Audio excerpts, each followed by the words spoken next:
สิ่ง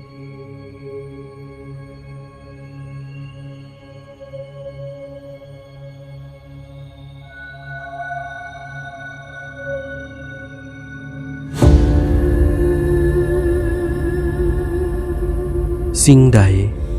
คือความจำเป็นที่สุดในยามที่ลำบากสิ่งใดที่เฮาต้องการ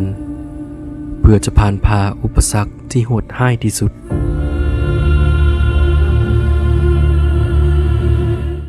ปารมีเป็นผู้หญิงคนหนึ่งที่พ่อแม่เสียชีวิตในอุบัติเหตุพร้อมกัน2 คน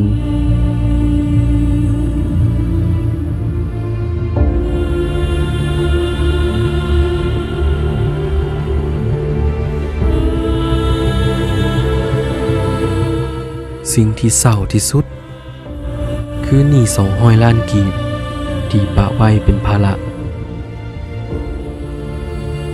ความหวังสุดท้ายที่จะเฮ็ดให้ผ่านเรื่องนี้ไปได้คือคนหักของเรายังมู้ซ้อนอะไรของเราซ้ำเดี๋ยวนี้ให้สิเป็นบ้าคนไม่หนี200 ล้านมาเป็นเมีย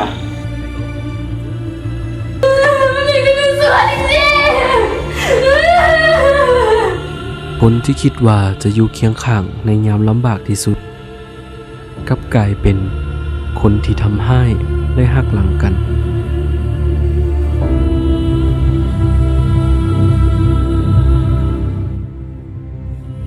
ในยามสูญเสียทุกอย่างไป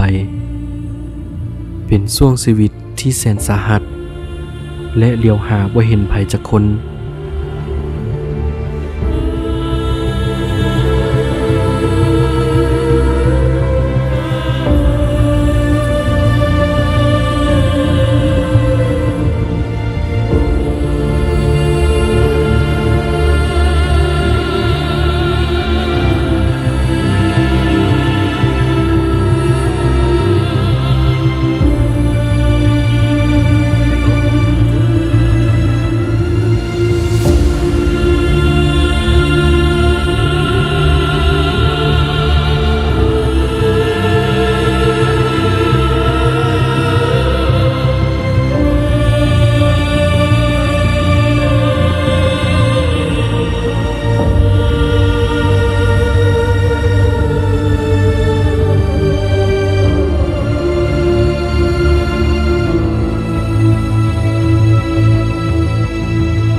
สิงหา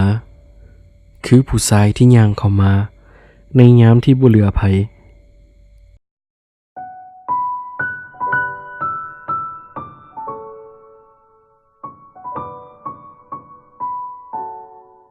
ถึงคำว่าหักบ่เคยออกจากปากผู้ชายคนนี้บ่เคยแสดงออกถึงความห่วงใยผู้หญิงที่อยู่ต่อหน้า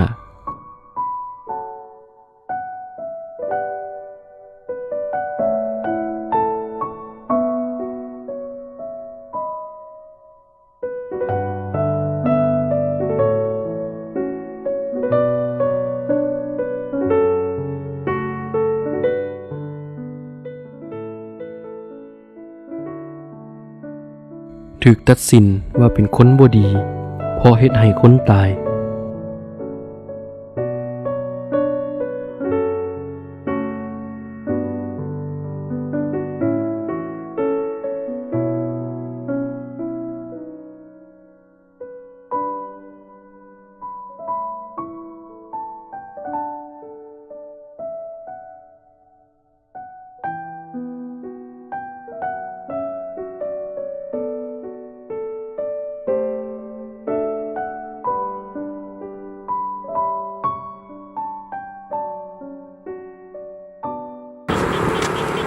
กู收個謝俾人，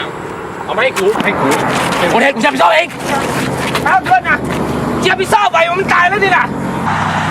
มันตายแล้วนี่นะชิแต่งงานแล้วอีก3 เดือนก็แต่งแล้วนี่ลูกเนี่ย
ทั้งหมดนี่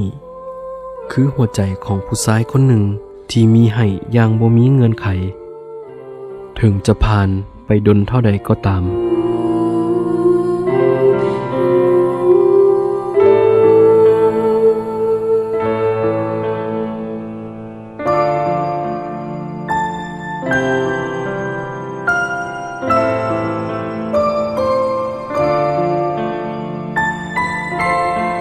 สิ่งเดียวที่จะเยียวยาซึ่งกันและกันได้ทั้งสองเริ่มเปิดใจและระบายความรู้สึกให้กันฟังเพราะคนที่มีบาดแผลและเคยเจ็บคือกันย่อมเข้าใจกันดี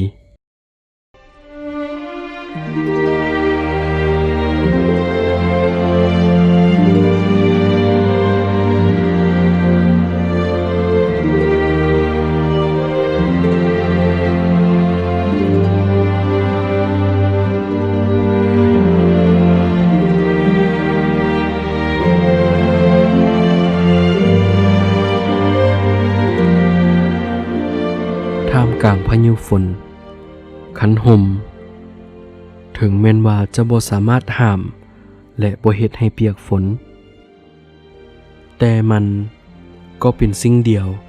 ที่ช่วยให้เฮาเดินทางไปต่อเส้นเดียวกับกำลังใจถึงแม้นว่าจะบ่สามารถหยุดอุปสรรคปัญหาทุกอย่างได้แต่เป็นสิ่งเดียวที่รอเลี้ยงให้เฮาผ่านพาอุปสรรคปัญหาต่างๆไปได้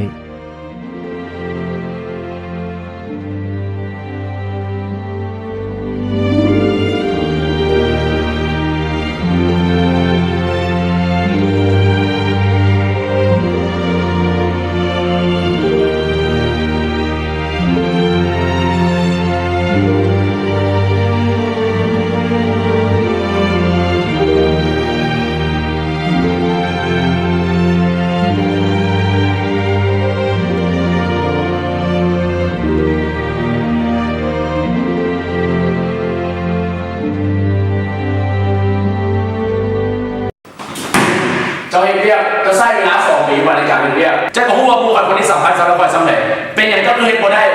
จะใช้เวลาตามหาเท่า2 ปีหรือเปล่า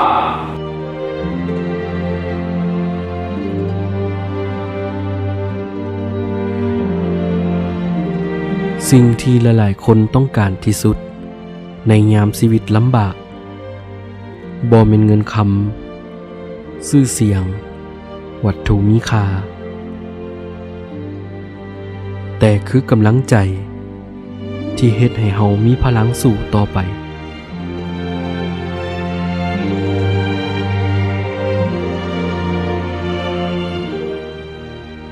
สิงหาคือขันห่มของปารมีเพราะความหักบ่แม่นการอยู่น้ำกันในยามมีความสุขเท่านั้นแต่คือคนที่ร่วมทุกข์ในยามลำบากและคอยเข้าใจให้กำลังใจซึ่งกันและกัน